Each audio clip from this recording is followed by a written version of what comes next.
Salut à tous, c'est Cyrios et j'espère que vous allez bien. Aujourd'hui, je suis content. Je suis content parce qu'on va faire décoller des fusées. Et là, ça commence à faire un bon moment. Mais d'abord, petite rétrospective. Sur les derniers épisodes, on a appris à faire voler des fusées, pas à les faire péter. On a mis au point une fusée qui répond au doux nom d'Endurance. Et y a pas à dire, ce programme nous a fait vivre des moments mémorables. Allumage. Nom de Dieu, yes! Et comme j'ai dit dans une précédente vidéo, maintenant qu'on sait faire des fusées, il est venu le temps de s'amuser. Pour ça, on rentre dans un nouveau programme, le programme Persévérance. On va bien sûr améliorer, mais surtout expérimenter. Dans le dernier épisode, on a expérimenté les élastiques. C'était rigolo, mais c'était plus pour vous montrer le concept de l'émission. Et aujourd'hui, on va revenir à la base de notre programme, c'est-à-dire le lanceur. Notre fusée Endurance marche bien. Pour le moment, elle a aucun échec à son actif. D'ailleurs, vous avez été très nombreux à me féliciter dans les commentaires, je vous remercie, mais il y a eu un commentaire qui m'a fait chier. Je sais plus si c'était sur Discord, YouTube ou sur Insta, lien en description, mais une personne m'avait dit que les systèmes mécaniques c'est bien, mais que pour éjecter un parachute, le plus fiable, ça reste une bonne vieille explosion. Et ce qui me fait chier, c'est que dans notre cas, c'est parfaitement vrai. En vrai, pour être sûr que notre fusée éjecte bien son parachute, on a été obligé de faire des demi-coques. Et le problème, c'est que ça fragilise énormément la fusée. Je pense même que c'est à cause de ça que la fusée a pris une inclinaison lors de son premier vol. Donc moi, mon objectif, ça va être de faire un système fiable, solide, et surtout un peu plus facile à mettre en œuvre. Ouais, parce que je vous les coupe au montage, les moments où je suis en train de monter Endurance, mais c'est une catastrophe. C'est plus possible de faire comme ça. Pour le côté expérimental, aujourd'hui on va faire un truc que beaucoup de personnes m'ont demandé. C'est-à-dire mettre une caméra dans la fusée. Je vous le dis en avance, loupez pas le décollage, sinon vous allez rater quelque chose de sympa. Maintenant qu'on a expliqué les objectifs de cet épisode, on va passer à la conception. Bon, ça c'est le système actuel de notre fusée. C'est pas très compliqué. Ici on a nos deux demi-coques, une fois fermées forme un cylindre, et qui va venir s'encastrer dans ce cylindre où on a un servomoteur. Comme... voilà. Ensuite on n'a plus qu'à mettre le parachute ici. Et donc du coup, lorsque le servomoteur s'active, il va pousser à l'extérieur les deux demi-cylindres, ils vont se séparer et libérer le parachute. Bref, rien de compliqué. Néanmoins, il y a deux soucis avec ça. Le premier, vous allez le voir tout de suite, c'est que ça respire pas franchement la solidité. Là on est sur des pièces un peu usées, donc il y a vraiment beaucoup de jeu, mais même quand elles sont pas très usées, ça bouge pas mal. Deuxième problème qui est un peu compliqué à voir comme ça, c'est que lorsque le servomoteur va pousser les deux demi-cylindres, il y a moyen qu'il se coince en fait. C'est d'autant plus probant avec des pièces qui viennent de sortir de l'imprimante, parce que comme vous pouvez le voir, il y a pas mal de stries sur les pièces et ça accroche pas mal. Et donc là, si vos deux pièces se coincent, votre parachute se déploie pas et votre fusée ainsi que votre ordinateur de bord se crache 100 mètres plus bas et bye bye le prototype. Bref, relou. D'ailleurs, ça pourrait être pas mal de filmer des crashs. Je dis ça, je dis rien, hein. Mais les commentaires sont ouverts pour vos propositions. Bon, plus sérieusement, comment on va régler ce problème? Alors, je veux pas utiliser d'explosion, parce que ça nous forcerait à devoir renforcer la fusée, pour justement résister au souffle de l'explosion. Et d'un point de vue mécanique, il y a bien une technique qu'on n'a pas utilisée, c'est le piston.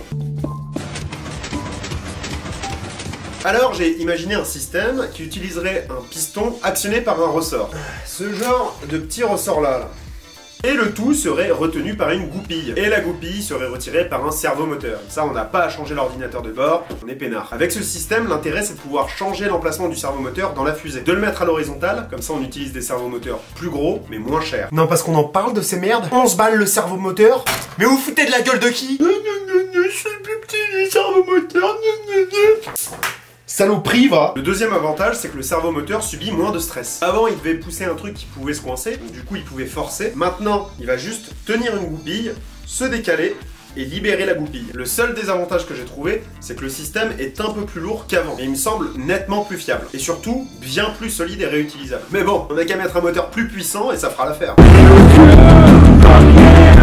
Deuxième problème, on veut faire de la science. Et pour ça, j'ai trouvé une petite caméra sur Amazon. Donc là, je filme avec. Comme vous pouvez voir, la qualité est pas ouf. Bonsoir. Petite caméra pas chère, comme ça, si on la perd dans un crash, c'est pas très grave. Pour qu'elle puisse filmer l'extérieur de la fusée, déjà, on va la placer tout en bas de la fusée, dans cette partie-là de la fusée. Et sur les modèles 3D, j'ai légèrement modifié cette pièce pour qu'il y ait une fenêtre ici, pour que la caméra puisse filmer justement dedans. Alors, je sais que ça peut en inquiéter certains qu'il y ait une grosse ouverture sur le côté de notre fusée, mais bon, moi, je pense que ça va pas trop déstabiliser la fusée. Je vous rappelle qu'on a fait une fusée qui ressemble à ça. Je m'inquiète pas trop pour ça.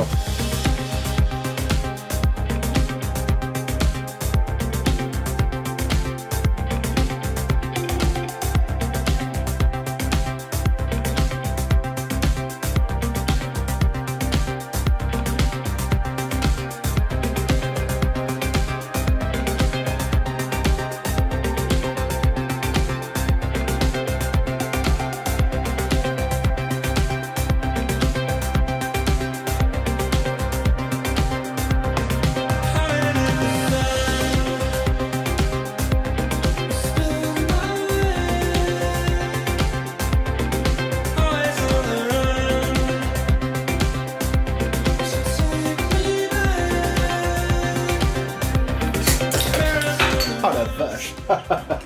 On a toutes nos pièces ici qui ont été imprimées. Ici, le servomoteur, c'est sur cette pièce que va reposer le ressort qui va permettre d'éjecter le parachute. Ici, la pièce avant avec le piston qui est installé. On va le revoir sortir quand on appuie dessus. On va faire un test avec l'ordinateur de bord Jolly. Vous vous demandez peut-être pourquoi je lui donne un nom. C'est pour pouvoir les repérer si j'ai des incidents. Par exemple, là, j'ai Jolly et là, j'ai Bob. Si je sais qu'il y a un problème avec Jolly, je sais que je dois utiliser Bob parce que celui-là est pété, quoi.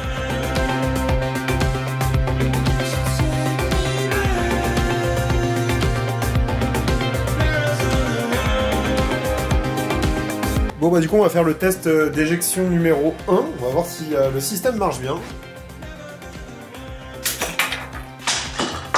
Là ça marche bien, ça a même pas mal de patates, putain la vache. Du coup tout est prêt, manque plus que le nom de cette mission. Ce vol se nommera EVC Grégory. Vous vous demandez sûrement qui est Grégory. Eh bah Grégory c'était mon responsable informatique. Et j'avais complètement oublié de lui souhaiter son anniversaire, c'était en septembre. Ouais ça remonte. Du coup je lui ai promis que mon premier vol scientifique porterait son nom. Joyeux anniversaire Grégory. C'est gênant.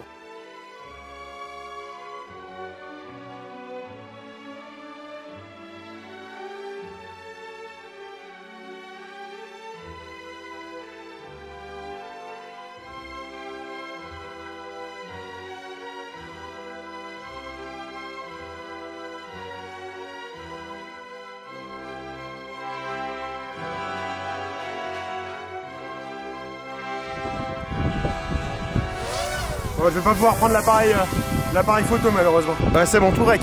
Ok, décollage du vol Grégory. Ça va être trop cool avec le drone. Merci encore Lucas.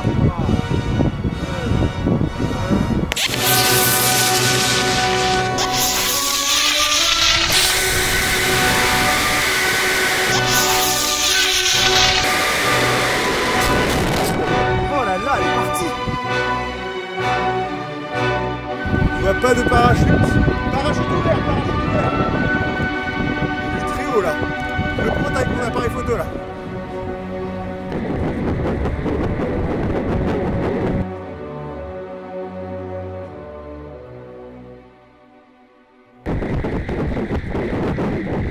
Il est très... Enfin là franchement il est là où je pointe mais il va vraiment à l'autre bout du terrain là.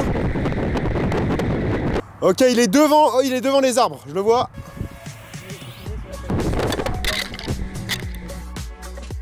Nickel, vol, grand succès du vol.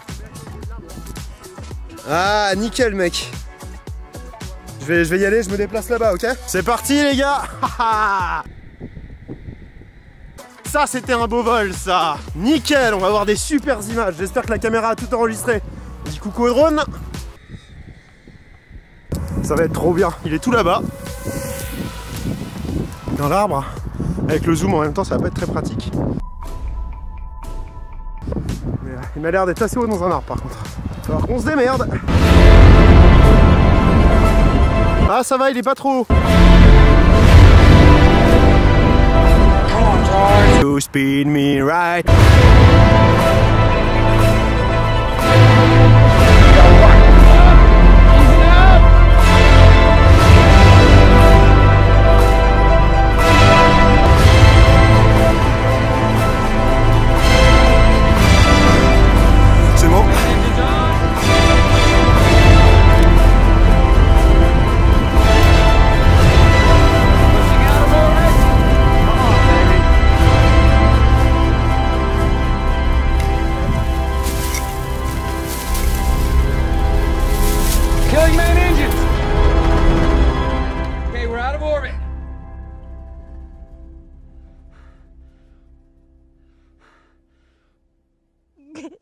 Bon là, il est dans un état nickel.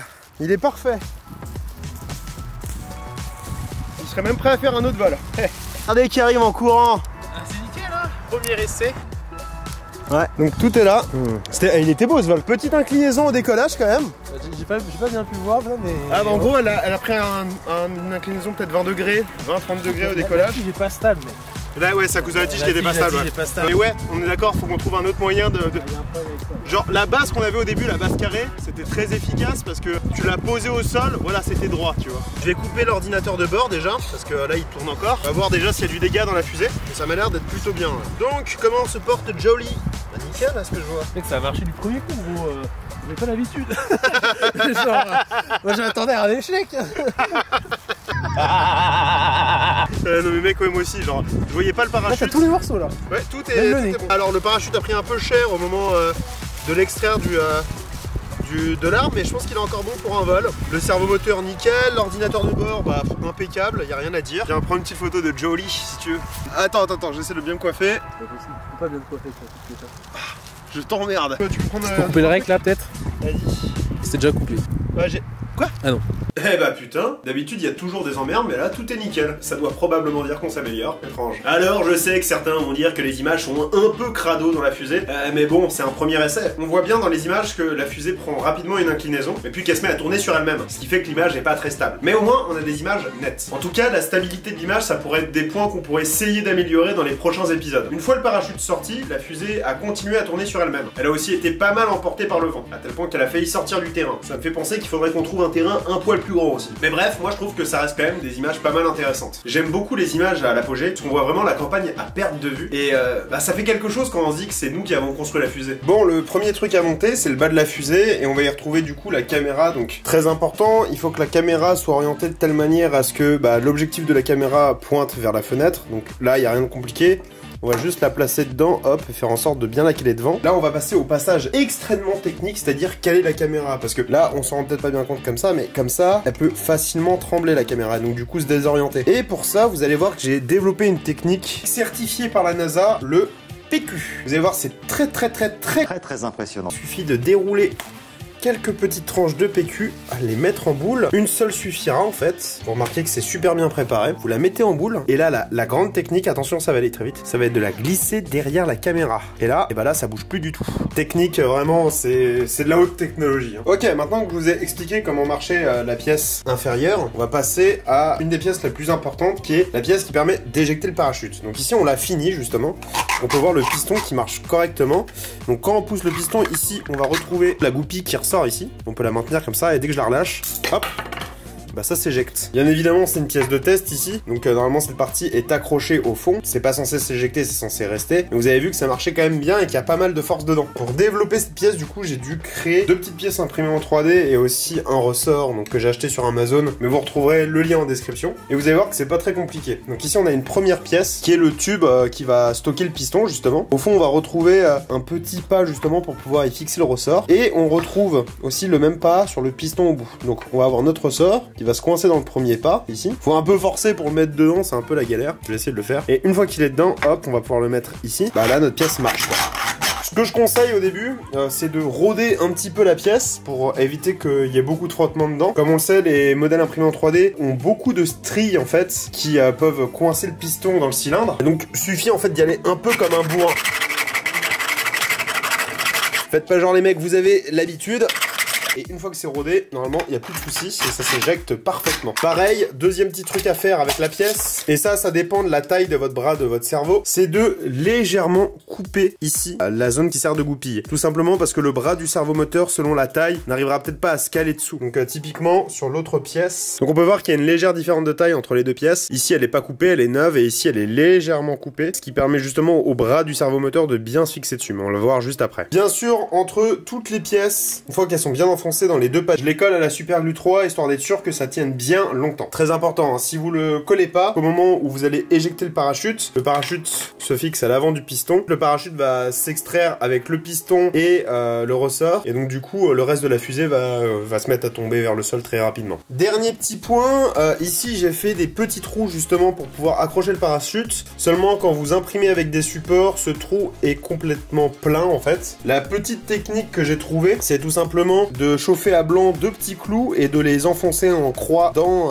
le modèle 3D. Donc au niveau des trous qui sont normalement présents pour justement accrocher le parachute et d'y accrocher tout simplement le parachute à cette pièce là. Ça rajoute un petit peu de poids mais au moins c'est bien solide et comme c'est encastré dans le plastique, il n'y a pas de souci à se faire. Donc ça c'est la première partie de la pièce, c'est notre cylindre. La deuxième partie de notre pièce c'est ça qu'on va utiliser avec un servomoteur. Bien sûr je vous mettrai la référence du servomoteur en description pour que vous puissiez en acheter. Ce genre de servomoteur là. Il n'y a rien de bien compliqué. La première chose qu'il y a à faire ça va être de couper un peu en biseau les parties où on peut accrocher des clous. Naturellement elle peut pas rentrer dedans, elle est trop large. Donc il suffit juste de les couper en biseau, pas la peine de les couper complètement, on va en avoir besoin après. Et ensuite, bah justement de chauffer encore à blanc un clou, de pré-percer les trous ici et ici. Et ensuite on pourra les visser normalement avec les vis du servomoteur. Ça permet d'accrocher vraiment bien solidement le servomoteur dans cette pièce là. Une fois que c'est fait, faudra aussi couper le bras du servomoteur à la bonne distance, comme on a vu tout à l'heure, pour qu'il puisse s'accrocher correctement au piston. Donc ici en fait on se rend bien compte que ça sera décentré. Il faut le couper à peu près à cette distance là pour que le bras puisse s'accrocher à cette partie là et puisse retenir correctement le parachute et le larguer au bon moment. Devinez qu'il y a eu un souci avec son outro et qu'il doit tout refilmer. Ah, qu'est-ce que serait un de mes épisodes sans souci technique.